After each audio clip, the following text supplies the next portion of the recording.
How do you like them out there? We're excited. Yes, boss. How are we doing? Well, I would like a lounge chair with champagne and maybe a tray of Polish donuts next time. Okay. Welcome. My name is Mirosław Hrycak, and you've arrived at Wheels of Liberation, a very unique collection of Allied military vehicles, artillery pieces, small arms, and related militaria related to the Allied war effort to fight and eventually win against the Nazi Germany, to liberate Europe from Nazi Germany, with a special perspective on the Polish armed forces, Polish participation. I'm going to let you guess why. I'm Polish, so. That's right. So here you are in a very unique Polish 1939 campaign gallery. It's a world unique and the only one like that in the United States. It's related to the armaments that the Polish army used during the first campaign of World War II, when Nazi Germany attacked an independent democratic Polish Republic. They overwhelmed that Polish Republic within 30 days, despite the stout opposition. It didn't help the Polish cause that Soviet Russia attacked Poland 17 days into the campaign. But Polish struggle continued on. Poles never surrendered. Poles filtered out of the country, reformed in France in 1940 to fight Nazis again. That campaign ended badly again for the Allies. Allies evacuated. So did the Poles into the island of less hope, the Great Britain. That was the less hope for the Allies. Germans wanted to invade, but they had a body of water to go across, the English Channel. And the Royal Navy was the greatest navy in the world. To overcome that navy, Germans had to create air superiority of the English Channel. But guess what?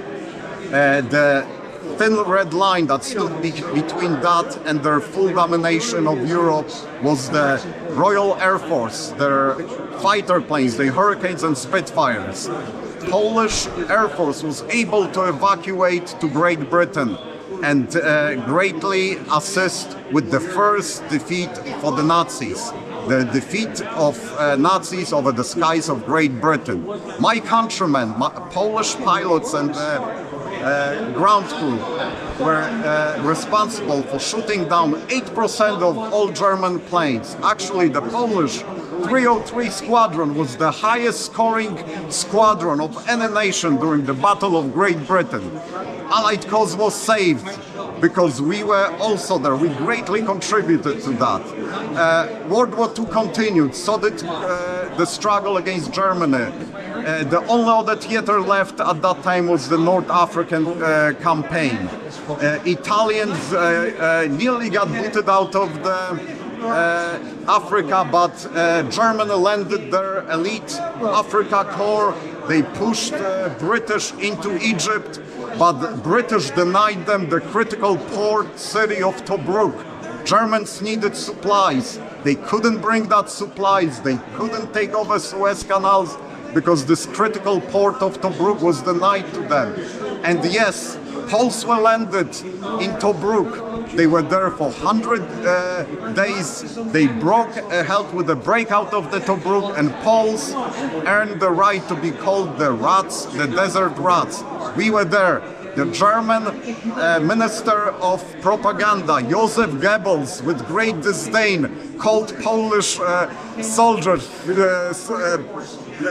Touristensoldaten, the tourist soldiers. Whenever there was a German, there was a Pole to fight, and he traveled across the globe just to oppose the tyranny. German occupation was extremely brutal.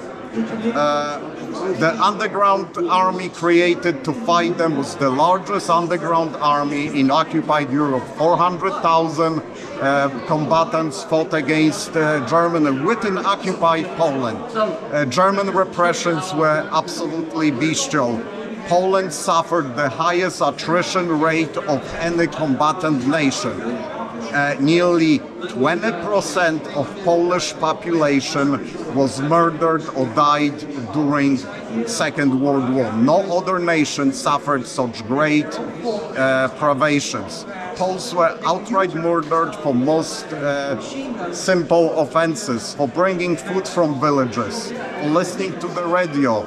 You would be murdered, summarily shot. Had there been an action, if you shelter a Jewish family, your entire family would be murdered. You the father, you the mother, your children, the grandparents, they would be summarily murdered, your house would be burned. If there was a partisan action against Germans, if a German died, Germans would initially summarily execute 10, 20, 50, later upwards of 200 Poles. Entire villages would be razed to the ground because partisans were operated nearby. Concentration camps in Poland were responsible for extermination of over 3 million Jews. So Poles suffered greatly under German occupation. That's why they were willing to fight. Hopelessly sometimes, but they always fought to restore their freedom. So Polish Odyssey call continued.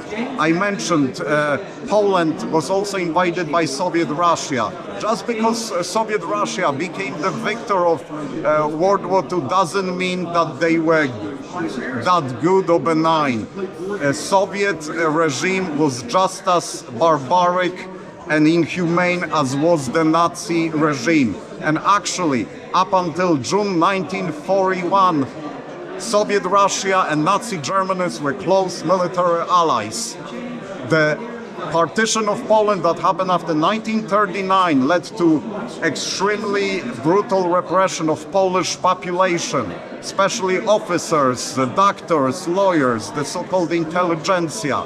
2 million of them were deported into the Gulag system. 35,000 Polish officers were summarily executed by Russians in a forest of Katyn.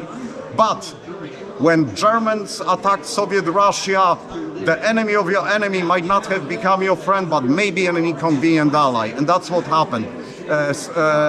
Soviet leader Stalin released Polish prisoners, allowed for a formation of a Polish army, of the Polish army. But that army was somewhat inconvenient to the Russian leaders, so they were allowed to leave through Iran, Iraq, and reformed into a two-division corps that was sent into the next theater of operations. Once North African campaign was won, Allies invaded mainland Europe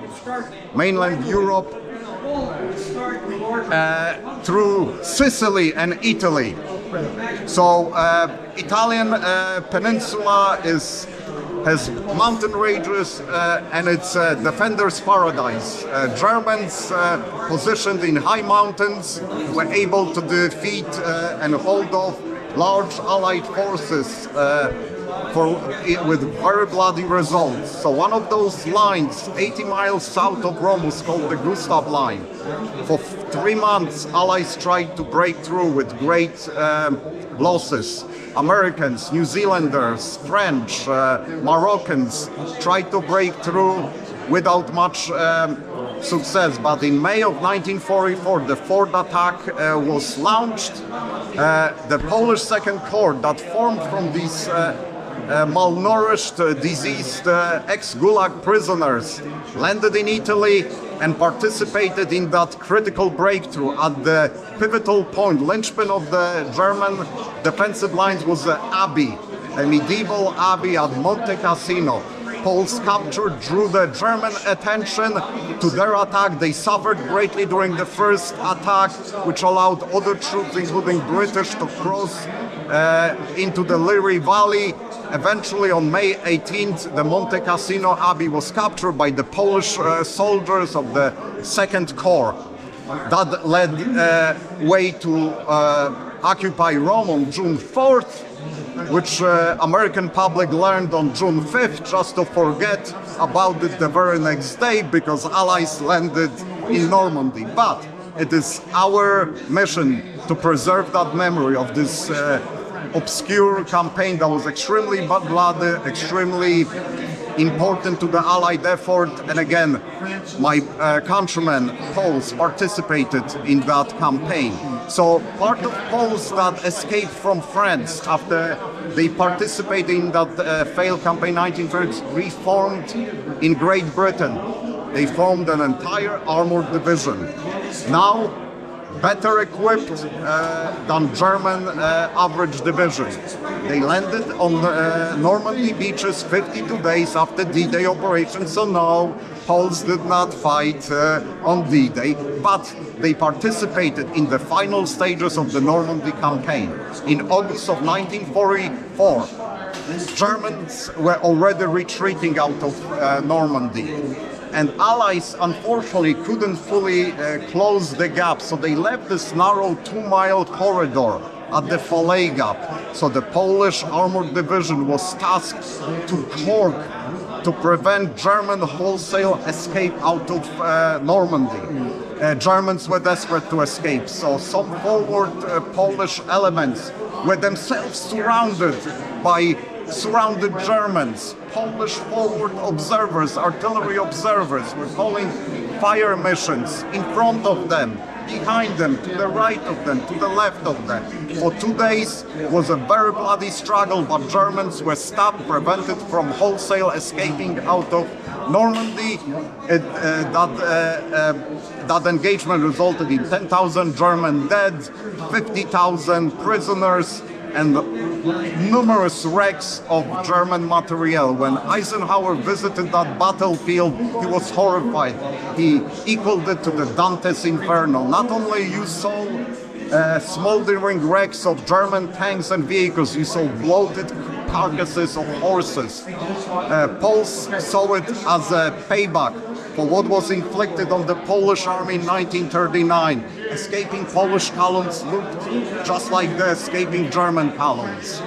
Polish armored division fought on during the liberation of France, Belgium and Holland. But Polish commanding general who fought, General Maczek, fought in 1939 during Polish campaign, 1940 in France. He was very conscientious to the plight of the civilians.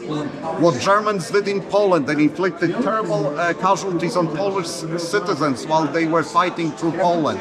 Polish general was very conscientious. When it came time to liberate a Dutch city of Breda, he achieved that with nearly no civilian casualties or infrastructure damage to the town.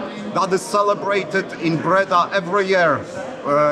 People of Breda still remember that their town was liberated by a Polish division with nearly no losses to their countrymen there. Polish 1st Armored Division ended its campaign by capturing naval base of Wilhelmshaven, the first staging grounds for the Wolfpacks, U-boat Wolfpacks. Another unit that formed in United Kingdom was the Polish Independent Parachute Brigade, a brigade that was specifically designed to jump into Poland when the national uprising would take place. That national uprising happened on August 1st, 1944. Warsaw Uprising was the largest uprising in occupied Europe. But it was impractical to fly Poles that far. So that Polish division brigade was denied the one task that they trained. They saw from a distance the initial successes, but then setbacks and collapse of the Polish Warsaw Uprising, which cost about 250,000 Polish dead, mostly civilians. But they were tasked to participate in Market Garden, the operation that was later remembered as Bridge Too Far. So imagine that, a brigade that is set to help their desperately fighting countrymen. They are denied that, and they are asked to jump into Holland to liberate those people. Imagine the bitterness of them, but they still did it with great vigor and honor. They jumped into Holland, they participated in Market Garden, Arnhem, Bridge Too Far. They landed after the British contingents to Germans ready to shoot them out of the sky. They suffered great casualties, but they still were able to help 2,700 British survivors to swim across Rhine and evacuate them. I strongly advise everybody to rewatch Bridge Too Far and listen to what late Gene Hackman has to say, who's portraying General Sosabowski. So one of the last chapters in Polish World War II participation is the fact that a lot of Poles were left behind in Soviet Russia. Pragmatically, Poles wanted to return to Poland, even if it meant a pact with the devil. So Second Polish Army was formed in Soviet Russia, becoming the second largest army on the Eastern Front. That army pledged its allegiance to a parallel communist government that was a puppet government to the Soviet regime. That army eventually entered Poland and fought at the end stages of World War II, including the Battle for Berlin, where 10% of all the soldiers on Soviet side were Polish. Out of 2 million combatants, 200,000 of them were Polish. Poles won the Brandenburg Gate at the last day of World War II. But end of hostilities did not mean freedom to Poles. Belgians, Norwegians, Danes, French, they enjoyed their freedom, fully democratic freedom. Poles, unfortunately, were subjugated to Soviet domination, which was very brutal initially. But the Polish spirit persevered the same way we persevered Soviet Nazi domination. Polish spirit led to the eventual collapse of the Soviet system in 1989. May I remind everybody of the Solidarity movement, which was this crumbling brick that was taken out of that facade of the Soviet regime. So Poles finally achieved their freedom after 50 years. 50 years. So this is a cautionary tale to the future generations. What happened to the independent, peace-loving nation of Poland can happen to any nation. It's a cautionary tale that's very important today. The same forces that led to some of the conflicts 80-some years ago still are trying to dominate that region. I'm referring to Russia and Ukraine.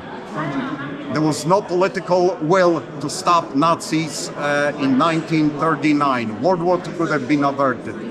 Hopefully that leads to stopping the memory and lessons drawn from World War II. Hopefully will stop another world conflict and another generation of young Americans heading to Europe to fight the war that could have been prevented. Will you have a victory parade in place of the one that happened in London? This is a predominant theme. Today. Now, in 1946, the largest victory parade was mounted in June 1946 in London. All Allied nations were invited. You had lavish contingents of Brits, Canadians, South Africans, Rhodesians, New Zealanders, Australians, Maori fighters were there, Moroccans, Algerians, French, Dutch, Belgians, Norwegians, Danes, you name it, they were there. Gurkhas were there, Brazilians were there, they fought in Italy. Mexican fighter pilots that protected approaches to it, they were there. But one nation that fought Germans from the first day to the last day had no representation. Polish, there was not a single Polish soldier. No heroes of the Battle of Great Britain, no heroes of Tobruk, no heroes of Palejgab, no heroes of Monte Cassino marched in that campaign. Imagine the bitterness. Now, Poles that fought in the West could not necessarily go back to Poland. Why? Because the communist government regarded them with great suspicion as a potential Western spies. Some of the commanding Polish generals of the Polish First Armor Division, General Maczek and General Sosabowski, the commanding general of the Independent Parachute Brigade, had death sentences in absentia imposed on them should they return to Poland. Some of the Polish personnel that did return to Poland were subjugated to interrogations, beatings, imprisonments, and sometimes even death for fighting Germans. Imagine that. The Polish generals, to add insult to the injury, were not given pensions from neither British or exiled Polish government. Those commanding generals of major accomplished Allied units had to resolve to menial jobs, factory worker, a bartender. So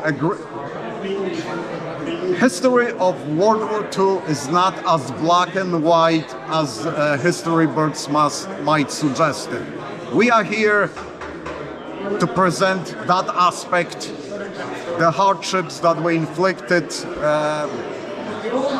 on the Poles and other Allied nations, with great hope that no war like that, no depravity like that will be instilled on any other human being ever in history. And this is our goal. So thank you very much for your interest. We are Wheels of Liberation. Our website is wheelsofliberation.org and our Facebook page, Wheels of Liberation. Beautiful. Thank you very much for everything, sir. Thank you very much. Thank you. Dzisiaj będzie parada tutaj przed budynkiem. To będzie parada, ten końcowa będzie drugi korpus, pierwsza dywizja, Sosabowskiego, polscy lotnicy, polskie pestki. To jest honorowa naprawa tego, co się stało Polakom w 1943. Honorowo chcemy paradę polskich sił na zachodzie. Dzisiaj. Piękny pomysł. Niesamowity. Churchill i Truman to są największe skurwysyny. Sprzedali Polskę dla Stalina. Dlatego historia Polski, historia II wojny nie jest biało-czarna, jest szara. I czasami szara po alianckiej stronie. Trzeba by, że to ludzie rozumieli tutaj, bo nikt o tym nie wie, jak to było. Hitler mógłby zatrzymany 15 września, jakby Francuzi zaatakowali. Tak. Nie zaatakowali. Ani Francuzi, ani Anglicy. Tylko wypowiedzieli wojnę i na tym się skończyło. Ale Francja padła rok później, tak? Za ileś? Jeszcze nawet krócej niż Polska. Maczek chciał wytłumaczyć taktyki niemieckie, nikt go nie słuchał. Tak jest. Dobrze, to przepraszam, że wam po polsku tego nie dałem. Piękne muzeum, piękne, to jest niesamowita rzecz. Francuska galeria, malutka. Tak jest. I jak wyjdziecie w lewo, to jest nasza drugi korpus. Kolumna samochodów pancernych to są samochody karpackich ułanów, poznańskich ułanów i podolskich ułanów.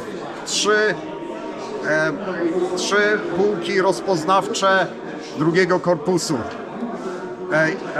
Po prawej stronie macie Ludowe Wojsko Polskie. Jak przejdziecie dalej, po lewej stronie to jest pierwsza polska dywizja. Wszystkie husarskie emblemy mają z dywizji Maczka. Po prawej stronie na końcu to są amerykańskie rzeczy, które Polacy nie używali, lecz wydawało nam się, że trzeba tak uokrąglić narratywę, żeby tak wizytor wiedział więcej na temat alianckiej broni i wysiłków. Super, dziękujemy bardzo. Trzymajcie się, jakąś kooperację trzeba, macie skąd dałem pani kartę. Tak. Dziękuję bardzo. Do you speak Polish?